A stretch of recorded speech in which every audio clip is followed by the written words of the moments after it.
Right, so we were talking about that when action potential reaches to the nerve ending, right, then depolarization, sensitive calcium channels are open, calcium and flux occur.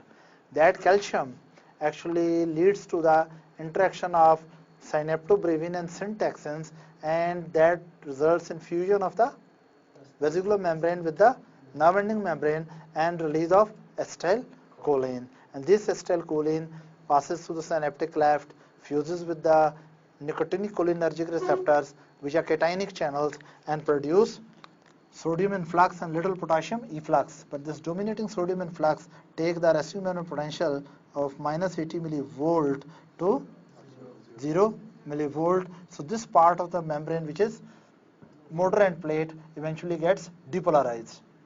And this depolarization takes the neighboring area of the membrane to threshold, and then voltage sensitive sodium channels open, and wave of depolarization starts on the muscle membrane, and which sweeps over the muscle. This wave of depolarization followed by wave of repolarization and action potential. In this way, what we have discussed, that acetylcholine which was released, right, it produced the, what was that, end plate potential. But after that, immediately it is attacked by acetylcholinesterases, which destroy the acetylcholine and terminate the action of acetylcholine. And a breakdown product of acetylcholine is choline and acetate.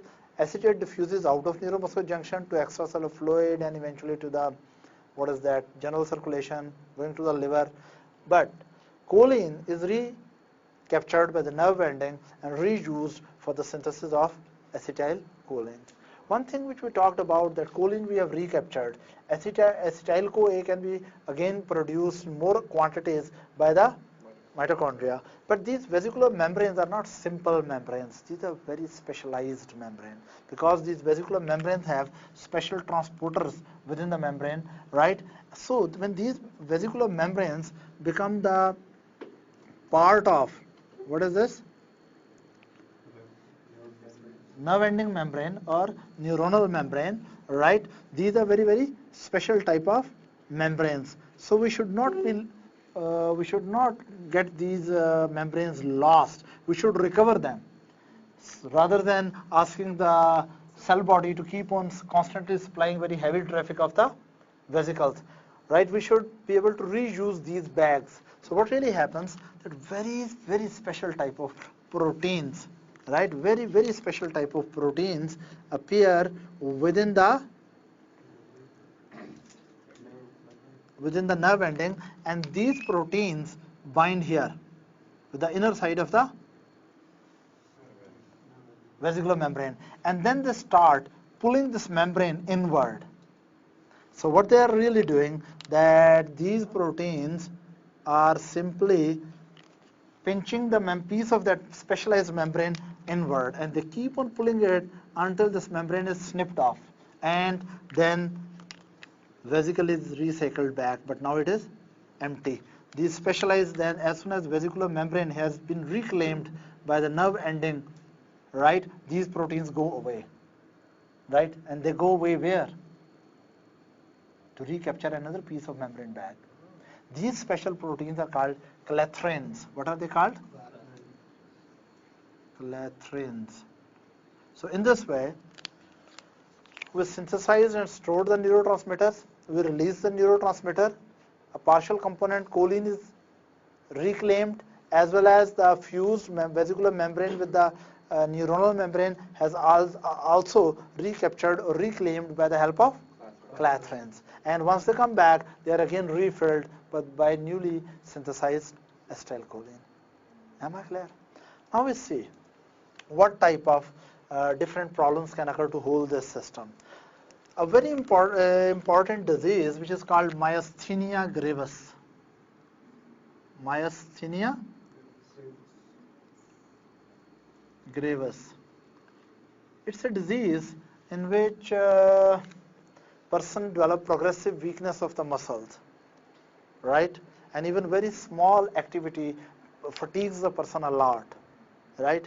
Later on, when the research was done that why some people develop myasthenia gravis, they came to know that patients with myasthenia gravis have antibodies in their blood directed against these channels.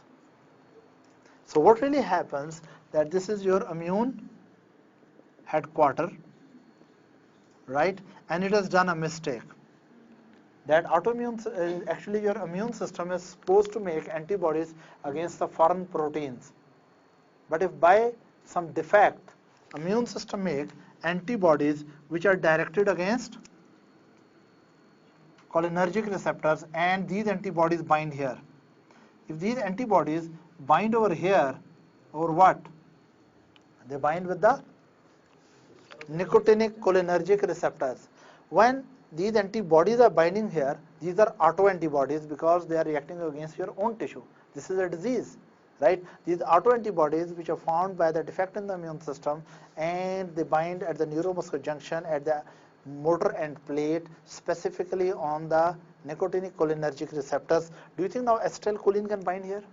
No. So what really happens that when we are having these antibodies in high concentration in the body, then acetylcholine fail to bind with the receptors.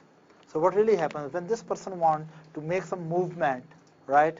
Actually, from central nervous system, action potential will come down, nerve ending will develop calcium and flux, acetylcholine will be released, but acetylcholine will not be able to bind with the channel, and channel will not open. So sodium and flux will not occur, and enough end plate potential will not develop, and if enough end plate potential is not developing, then action potentials and signals on the muscle membranes are not developing.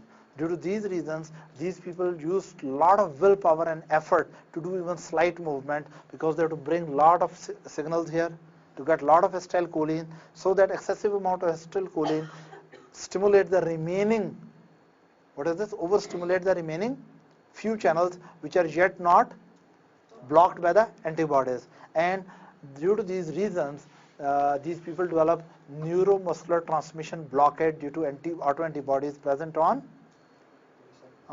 nicotinic cholinergic receptors, and neuromuscular transmission become weak, muscles cannot be stimulated, right? Acetylcholine fail to produce what? End plate potentials, right? And end plate potential, of course, are produced very small, and they may not very small end plate potential may not take the resting memory potential up to threshold in the neighboring area, so muscles don't contract well and person develops weakness. Is that right? You know how you can treat it? Yes. Okay, let me tell you. There was a, yeah, how you can treat it? No, I read it. Giving a special motivation to the person? No, Okay. by getting rid of Antibodies. of the well, whatever was getting rid of Okay, I will tell you. of the enzymes, so there's more acetylcholine. Is that one way? I'm really confused. You are successful in confusing me. But let me tell you that what I know, right? Listen, actually, there was a drug. Okay, I will tell you something. It happened in London actually. There was a boy, he loved his girlfriend really very much, and unfortunately the girlfriend developed myasthenia gravis. With some exaggeration, they tell the story like this, that once the boy developed some compound, he got some compound and he gave to his girlfriend, and that girlfriend with myasthenia gravis becomes so active that kept on dancing for a long time. You would like to know what was that substance? That was a substance, right? That was a substance, specific substance, which put a ring on it.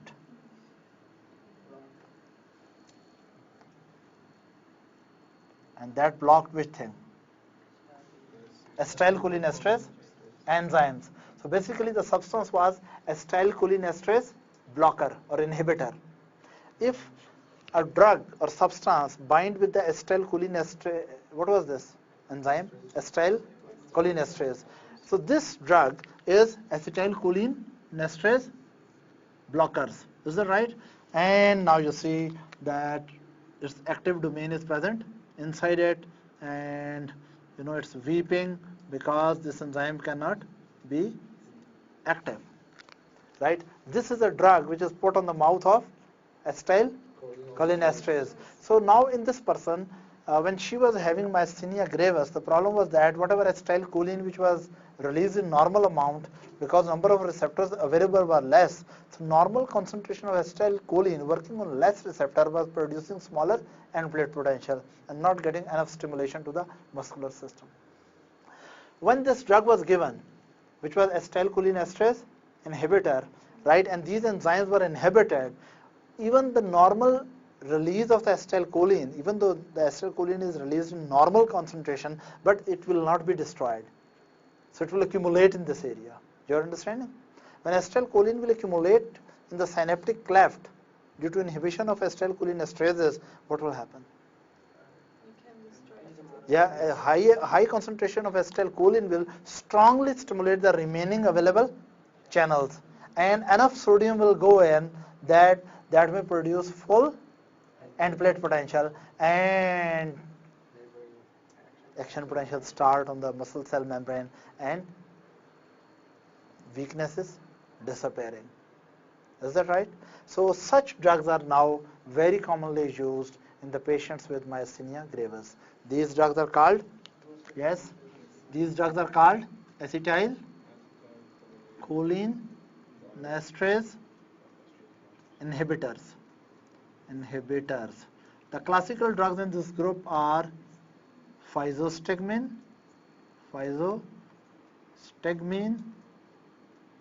neostigmine, and there are many other I will not mention. We'll talk in pharmacology in detail.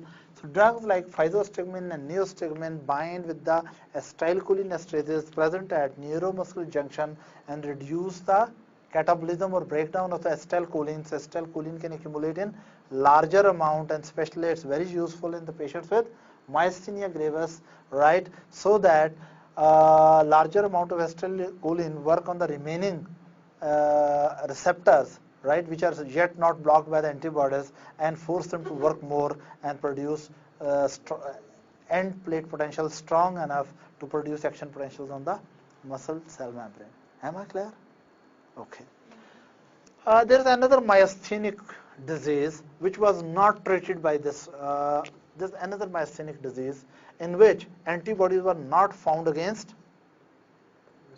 receptors, right? In that disease, immune system made antibodies, different type of antibodies, and these antibodies from the immune headquarters, these are autoantibodies which block these calcium channels.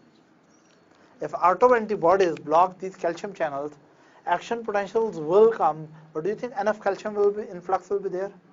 If there's not enough calcium influx, do you think enough quanta of the acetylcholine will be released?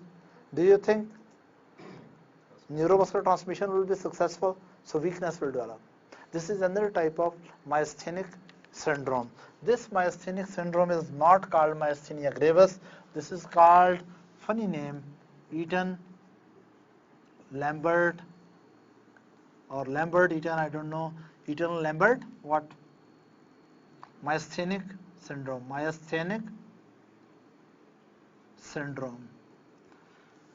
You really want to know how to differentiate them. There's a very interesting situation.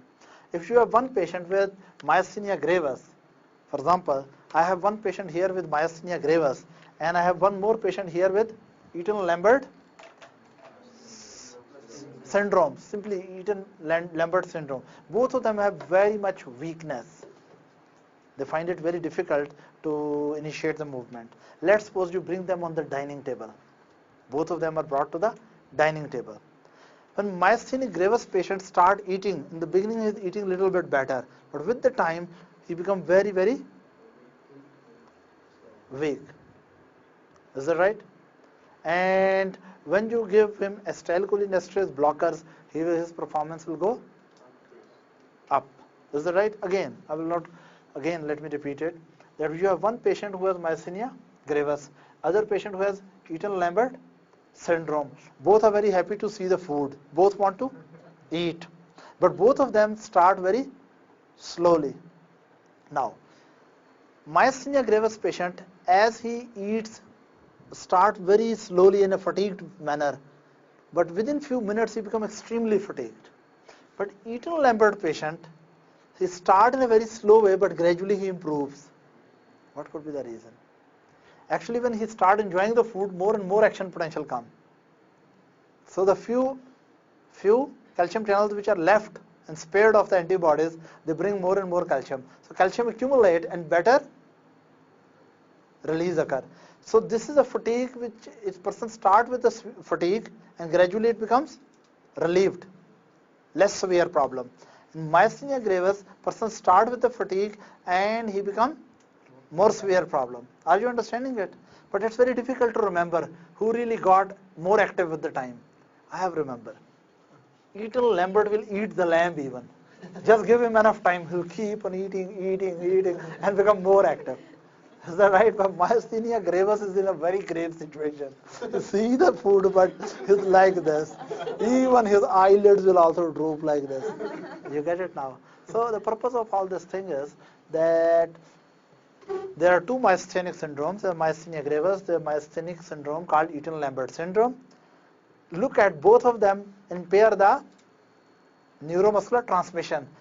One is working on postsynaptic membrane, other is working on presynaptic membrane. When autoantibodies bind with the postsynaptic membrane, right, then it is myasthenia gravis. When autoantibodies bind with the calcium channels on the presynaptic membrane, this is called Eaton-Lambert syndrome. Do you think it's difficult to understand?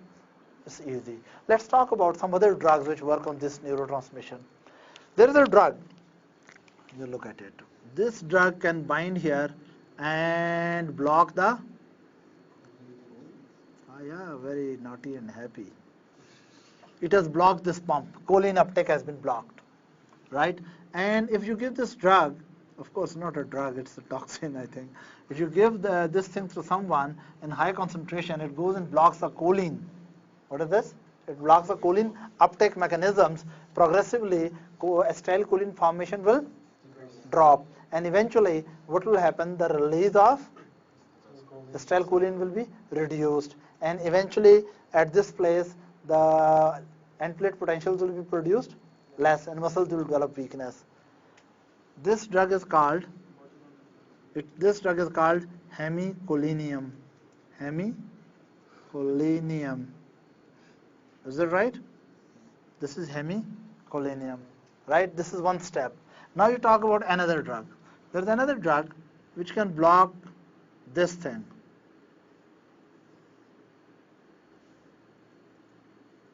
What it is doing? It is working on the vesicle, and it works on the vesicle and does not allow the vesicle to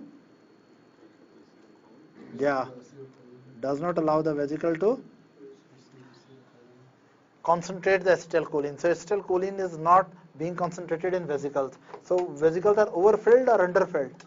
Underfilled. And when the vesicles will move on stimulation, they will release less acetylcholine. The muscle weakness will develop. So what is the name of this drug, or more perfectly called toxin? This is called Vesamicol. Vesamicol. Actually, look, the purpose of knowing all this neurotransmission is not just to pass or do some MCQs about this neuromuscular transmission. Purpose is you are becoming doctor. You should have a concept of how drugs are working and diseases are working around this area. Is that right? Yeah, MCQs are important, but your patients are not MCQs, remember. Every doctor is more worried about MCQs.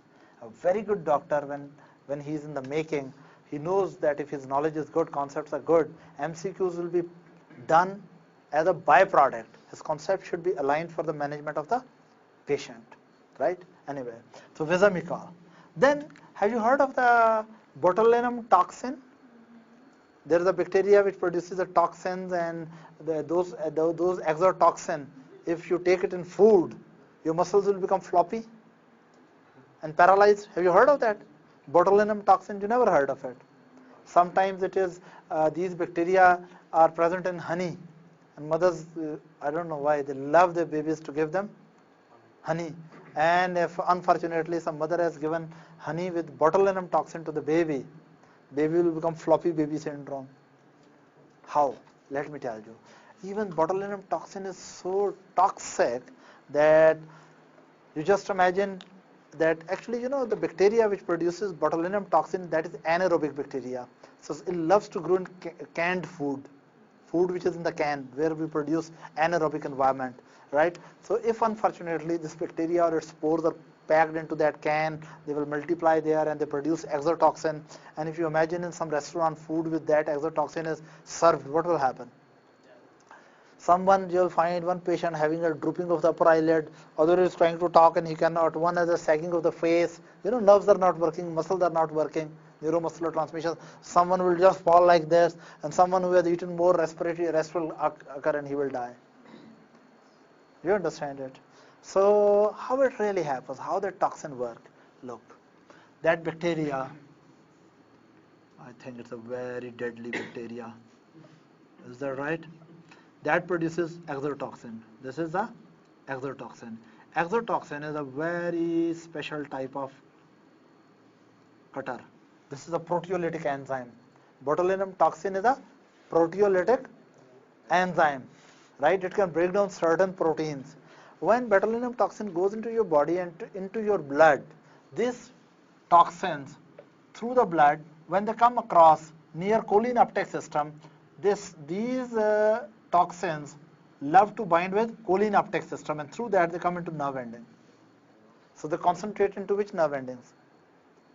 At the nerve ending, cholinergic nerve ending, especially at the neuromuscular junctions. So when this toxin enters into your body, it is present all over the body in all fluids, but it's specially uptaken by or concentrated by cholinergic nerve ending at neuromuscular junctions. And once this toxin, right, you look at it, there's a bottle. I don't know how to make bottle. How I can make other beautiful things then? I don't know. I really am very poor in making bottle. But you just imagine this is a botulinum toxin with a lot of cutters. Is that right? And you know what do they cut? They cut down synaptobrevin and syntaxin. And you can understand what happened. The botulinum toxin is just concentrated by the nerve endings at neuromuscular junctions, and it goes over there and digests away by proteolytic process synaptobrevin and syntaxins. Signals are coming, calcium is coming, but vesicular proteins are not there to bind with the right membrane, and vesicles don't fuse, and release of acetylcholine not there, and neuromuscular transmission fail. Nervous system fail to move the muscular system. Am I clear? That is why floppy baby syndrome. Right? We were moving step by step. What was this? Botulinum toxin. So first of all, we talked about hemicolinium, which does not allow the choline to be uptaken, or we talked about vesamicol, when hemicholine does not allow the choline to go and make acetylcholine. But if acetylcholine is made, vesamicol does not allow it to be concentrated into that vesicle. And even if vesicles are ready and packed, then botulinum toxin does not allow them to fuse. Is that right? And even if all of that is done, let me tell you another thing. In South America, in some tribes, they were using special type of poisons to catch the fish.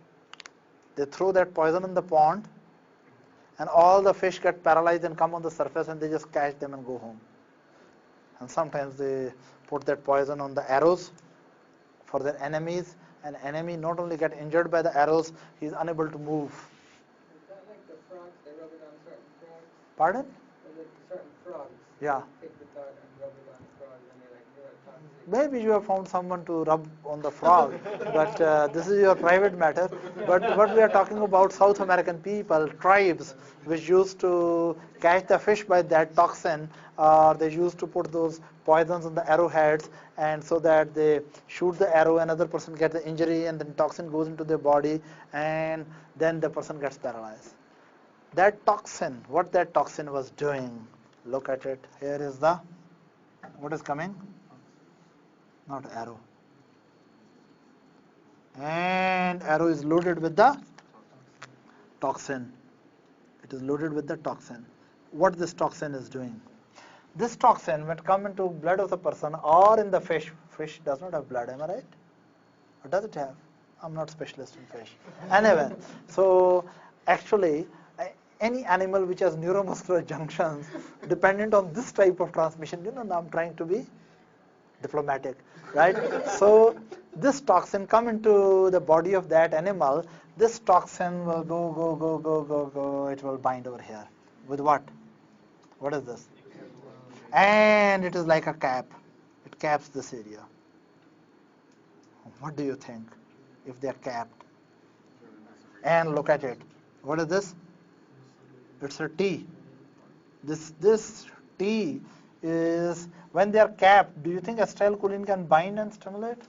So this toxin, which is a T-shaped toxin, I must say, in our diagram, this toxin bind at postsynaptic membrane with the nicotinic cholinergic receptors. So neuromuscular transmission fail and person or the organism will get paralyzed. The name of this toxin is, what is this? Tubocurare. These days we use it as a drug also. When we want to paralyze the patient during anesthesia, we give him tubocurare so that he does not fight with. Okay, we can call it also when someone is very emotional that it should be D-tubocurare. Okay, he knows it is D-tubocurare, right? So tubocurare or curare-like drugs, right? They basically block the, what are these? Postsynaptic membrane and plate membrane having which receptors? Nicotinic cholinergic receptors blocked by the curare-like drugs, right? Or the toxins. Am I right? So this is one way to produce paralysis. Doctors are also using one more type of drug these days if they want to produce the paralysis of muscle for a very short time. That is a funny way. You want to ask something? In the case of tubocurare, that you said that is also used for anesthesia? Yeah, in the that is not used for anesthesia. That is used with anesthesia, general anesthesia. When we anesthetize the person, for example, you have to do operation in the abdomen. When you anesthetize the person, you want to relax his muscles, right? And if you give tubocurare, that help you to relax the muscles of the anesthetized patient, right? Okay. So that you can operate easily through his body. Yes. So no, I was just wondering how would that be? I don't know. It has thank God it has a half-life. It is never there forever. Okay. Is that right? It will gradually get catabolized and away, right? Otherwise it will be very. It can kill the person if you give a toxic dose, right? But usually doctors don't give toxic dose, right? They give subtoxic dose, which is called dose in therapeutic region, or therapeutic concentration. Then another thing is there. Look, there is another toxin, not toxin, drug. This is called succinylcholine. What is it? Succinylcholine. Actually, this is a funny type of drug. It produces paralysis, but not by blocking these receptors. It produces paralysis by overstimulating these receptors. Now you must be thinking what's happening. Let me tell you. Normally, look, acetylcholine comes first, physiology, normal. Action potential come here, and acetylcholine release, acetylcholine bind here, open the channel, produce local potential or produce end plate potential, and produce action potential. But immediately after that, acetylcholine is destroyed by acetylcholinestrases. So acetylcholine produces transient stimulation, very short duration stimulation. Is that right? Now, succinylcholine is a drug which bind here and produce prolonged stimulation. If there's prolonged stimulation, then it means the sodium will keep on going for a long time. Initially, it will produce some action potential and muscles may show some fasciculation or twitching. But if it remains depolarized for a very long time, so it means this area will remain near the threshold for a very long time, and all the sodium channels will be trapped into inactive state, as we have discussed in previous lectures in resting membrane potential and action potential, that if you keep the resting membrane potential of an excitable tissue all the time very near to threshold, then most of the voltage gated sodium channels will be stuck into inactive state where they cannot be stimulated. So succinylcholine stimulates these channels and produces prolonged, sustained depolarization, and slight depolarization of the membrane for a very long time lead to trapping of the voltage-gated sodium channels into inactive state. And do you think then action potential transmission will occur, and that will block? So these are also neuromuscular blocker drug, but they block the neuromuscular transmission by depolarizing mechanism. Tubercularity is also neuromuscular drugs, but they block the neurotransmission by blocking the receptors. They reduce the function of receptors, and succinylcholine increase the function of receptors. Physiological normal function is receptors stimulated for very short time, and then it is responsible to produce end plate potentials and eventually action potentials.